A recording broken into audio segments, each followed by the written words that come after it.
Hi there, and welcome to the Mission Forward podcast, where each week we bring you a thought-provoking and perspective-shifting conversation on the power of communication.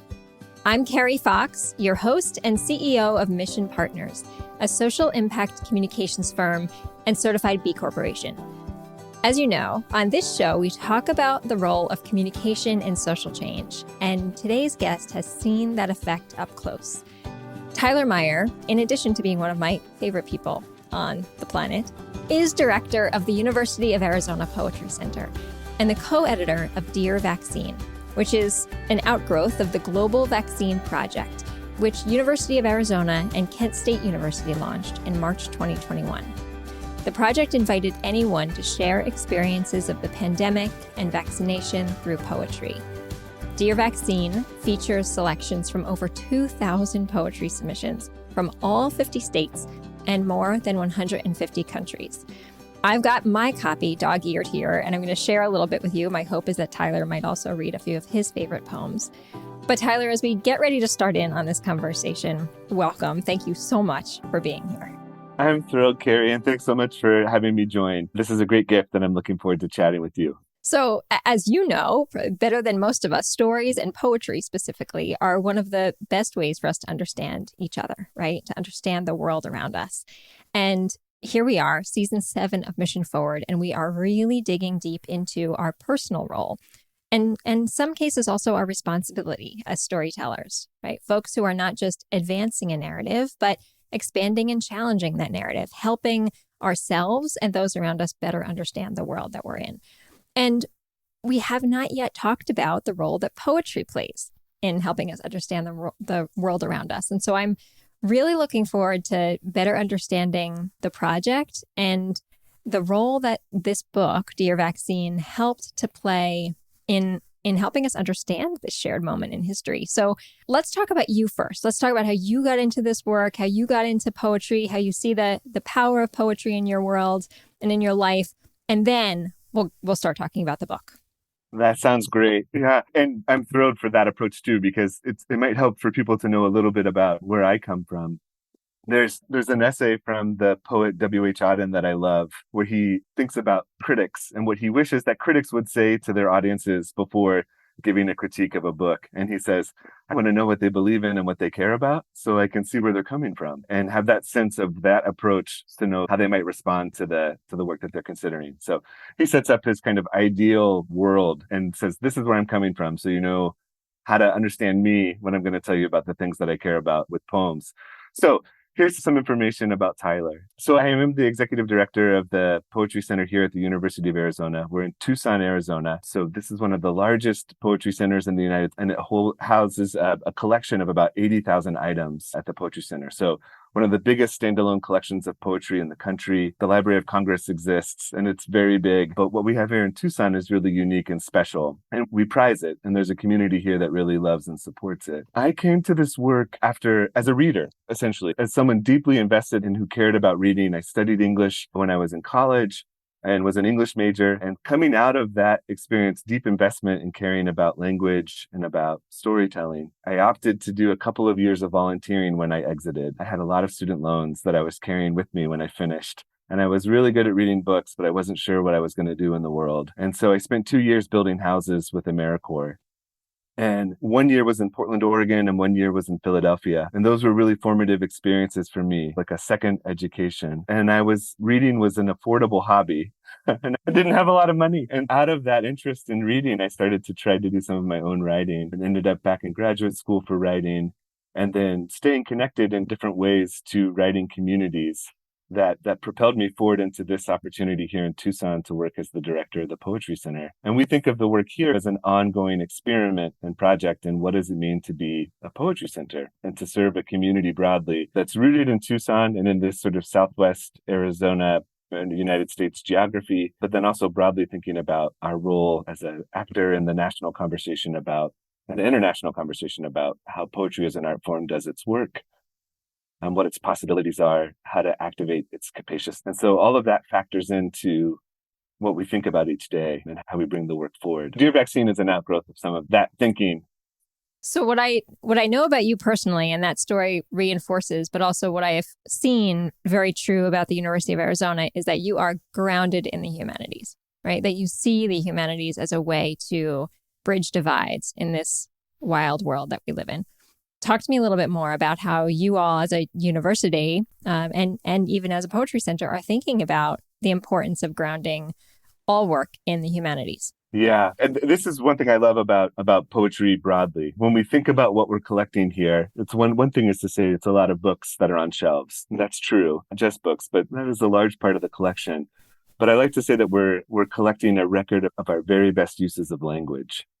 And that archive that exists here is perhaps the best that we know that exists. And that matters greatly. We are human beings based in language, and we believe that, and fundamentally here at the Poetry Center, I think broadly at the university, and I think I would argue this is a truism that we all experience. Our lives are shaped by the language around us and the language that we use and we choose to use. And as beings based in language, poetry, I think, has the opportunity to teach us each day and in new ways of thinking about the language that we use to describe the things that matter greatly to us and the challenges that vex us enormously. And if we can find new language for the things that we care about or the problems that are difficult to solve, I think we have new opportunities for how we orient to those things that we love and those challenges that we harbor. We know that the future is one that we're going to share regardless of what connects us or keeps us separate from each other. And we know that language is something that forms us. And I think this is the kind of future that we're excited about at the Poetry Center, one that gives us the sort of power to think in new ways about the challenges that we share. It's a powerful living art form, right? I mean, it is so present to your words, helping us understand the world we're in this moment and coming up with the words to help us understand that. That's right. Yeah. There's a Polish poet that I love named Czesław Miłosz, and he has a line that's language is the only homeland, is what he says. And so for him, means something very specific. 19th century Poland, Europe moved back and forth across Poland's borders many times in many directions. His sense of where he was from, immigrating to the United States, that his country existed and didn't exist and existed again in new ways. So as a working poet, language was the thing that he thought of as where he was from or who he was. But I would argue that language is also the thing that where we are all from. The language that we use to think about our challenges and then our opportunities is largely defines our relationship to those challenges and opportunities. And this, of course, spills out into storytelling, how we imagine and how we do the work of conveying meaning. So it is a very present art form, one that we love. We do have to often sometimes undo people's bad experiences of poetry in high school and take a moment. We realize that people bring different things to the idea to say, what is poetry or how does poetry work? It's one of the ways we had to think about how the Dear Vaccine Project worked. But we find that when people really sit down and explore what poetry is, that they are already experts and have the tools that they need to explore the art form. And it's partly because we use language every day and we know how language operates. And so we have the tools, and that makes poetry pretty accessible. And we're trying to activate that.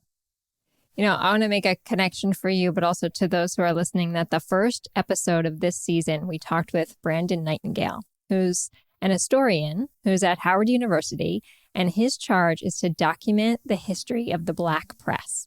And he is going through an enormous amount of archived information that has not actually been digitized yet. So think first editions of Black newspapers and digitizing them so that history exists again, right? That is there and it can be found and it can be learned from. And as I think about you sitting in the Poetry Center, there's so much about the history of our writing and of language that, one, we need access to it to be able to learn from it. If we don't have access to it, we can't learn. There's gaps. What Dear Vaccine seems to do is start to fill in some of the holes that help us understand the present day, right? This time that we are in, the history we are living right now. And I'm curious if you can bring us back to the inception of this idea and tell us that story. Yeah. I appreciate so much that archival project you just mentioned. And we think about this a lot, that poetry as an art form has the ability to have a timelessness and also very much timeliness. that it can be outside of time, but also very much within time. And so that maybe is a good segue into Dear Vaccine, which we might imagine as a kind of documentary project. And it came about in January of 2021. There was a phone call in Arizona among arts leaders that was convened by our state arts agency. And at that point, we had been 6 or 7 months into the pandemic, its bleakest beginnings, if we can think back to that. It was a challenging time. The beginnings of the vaccine's sort of presence were starting to, news reports were coming out, and there was the sense that there would be a kind of national public rollout for vaccination for everyone. And the call was really about, can arts leaders and the arts community play a role? And can we leverage arts as a site of cultural trust? And so thinking about experiences with art when we go to libraries and we go to museums, that often those are experiences we trust. We have a contract even of what an audience expects from those experiences and a kind of historical narrative or a cultural narrative. And so could we leverage these things? And how could we do that with some authenticity in ways that were meaningful? How do we use our lobbies? That was one of the big questions. How do lobbies become a site that could be a site for something positive to come out of this? We exited that phone call and I started thinking about our collaborators at Kent State and their work with expressive writing and digital tools, and knowing that they had created websites in the past that had caused or been a sort of invitation for a lot of public engagement around different themes and different topics. And so I called my friend David, who's the director there, and said, David, what would it look like to create something that would support or connect with this opportunity to be vaccinated with poetry? And so he immediately thought this is a good idea and had been in conversation with the poet Naomi Shihab Nye, who's our third leader of this project. And Naomi, a wonderful poet, a sort of international presence for poetry, wonderful writer. And Naomi was immediately on board and loves poetry's ability to connect people and to do good in the world. And so she wrote a model poem for the project, and we launched a website that was based on her model poem that included 4 different writing prompts to encourage people to participate. And originally we thought that the project would be something that could be shared in the 15-minute window after someone had chosen to be vaccinated, when we would be observed to make sure no one had a reaction. So if we can remember those times, I know my experience at that time, I was in a room with a bunch of people and we were sitting in chairs 10 feet apart from each other, waiting and hoping nothing bad was going to happen, but also feeling a lot of other emotions, the not knowing of what the future was going to look like, some sense that maybe there was a kind of future we could start to understand a little bit because this vaccine might make that more possible. So that's how we thought it would start. It is not exactly how the project went. And if we fast forward to right before it became a book, what we learned was that people participated in that moment after vaccination. And we launched that as a concerted effort at a mass vaccination site at the University of Arizona campus, one at Kent State also, and then one with a rural and mobile provider in Texas that was working especially with underserved communities. So they had a mobile vaccination clinic that they would take into communities to support people making the choice to get shots. But the project spread on its own. So David calls this the positive contagion of the project. And people started to participate outside of that 15-minute window. It was a web-based project, so they could participate whenever they wanted to. People started participating in places far away from Tucson or Northeast Ohio or Texas. And it started to spread in different ways around the country and around the world. And we had some great news that helped, I think, the project move in different ways. And it really became a way to document not so much the vaccine at all, but really about the human experiences around living through what we all had lived through, and then all of the emotional landscape that went with those experiences. I love that so much. And you know what? That's a great reminder. Best laid plans, right? You might have a great plan in front of you that sometimes, however, the best impact comes from the unexpected places. That's right. That's right. Will you read us one of your favorites? Yeah. So when the project started to grow and we had so many responses on the website, we realized, there would be a really wonderful anthology that could come out of this project.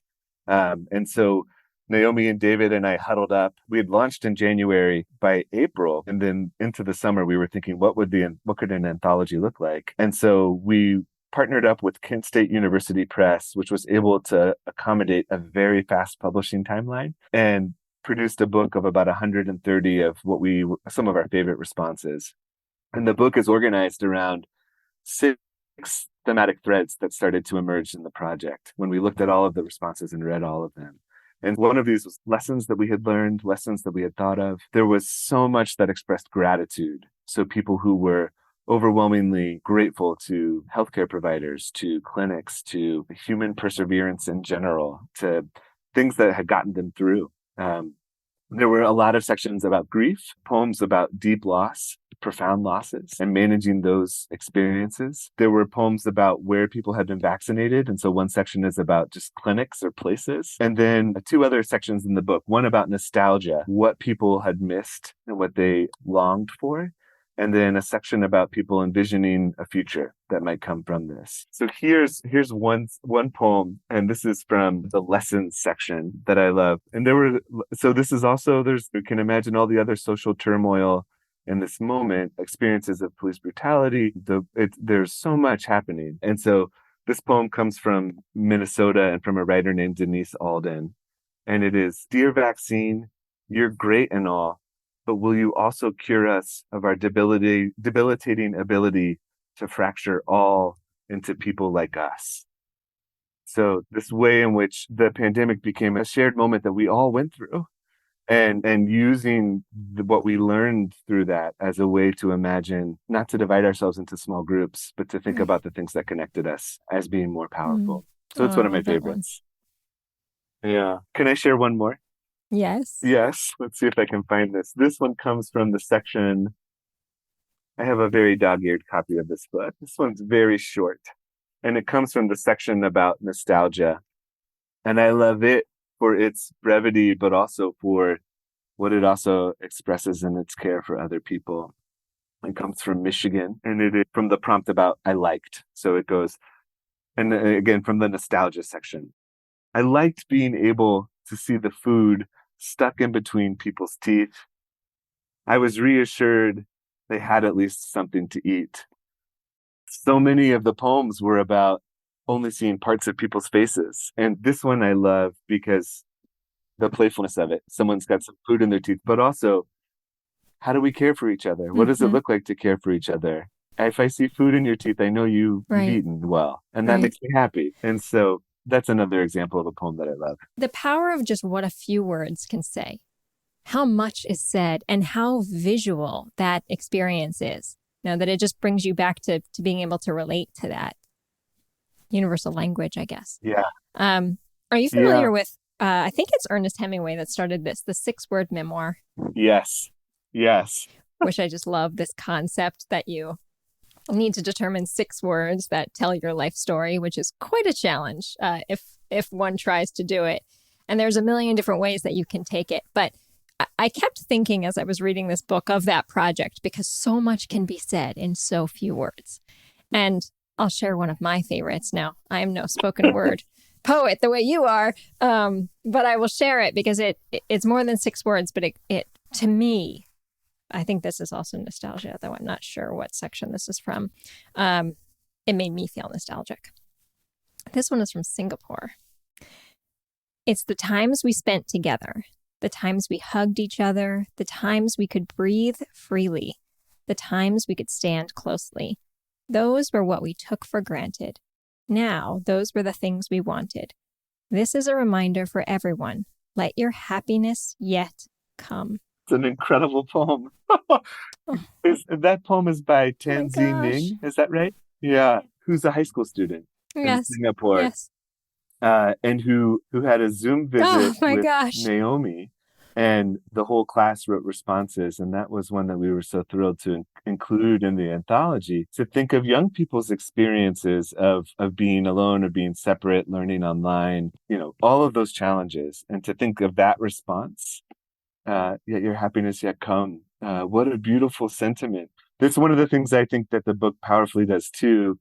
It shows us ways in which our experiences overlapped, despite great distances, great ages, different cultural upbringings, all of those separations, that there were these overlapping experiences where we might see what we lived through in someone else's experience and know that we were connected. And I'm grateful for the way that the project calls that forward in ways that are powerful for me, and I hope for readers too. I'm going to tell you a quick story about this book. So as Nit mentioned, you can see it. I've got these little pages that are dog-eared. Those are my favorites. Here in our house, my husband and I have two young girls, and they were in first grade and fourth grade during the pandemic, when it was at the height of the pandemic. And we agreed that when we were beyond it, we would have a time capsule, and we would throw those masks in the time capsule and anything else that we wanted to forget about, but yet still keep, and we would just put it away. And someday maybe we would look at it. And I thought maybe this will go in the time capsule, but I couldn't bring myself to do it, Tyler, because I found that I needed to keep it around. There are certain things that I didn't want to have too far away. Yeah. And this is one of them, right? I think this is just a really powerful reminder of that moment in time. But to your point, the power of connection and people and shared experience that I just think is captured so beautifully in this project. Thank you. Yeah. The one thing if I could change anything now, Dear Vaccine is important as a title, and it was a kind of originating force of the book. But the book isn't so much about saying vaccination is great, or it's not really about trying to invite anyone to choose something that they don't want to choose. Mm-hmm.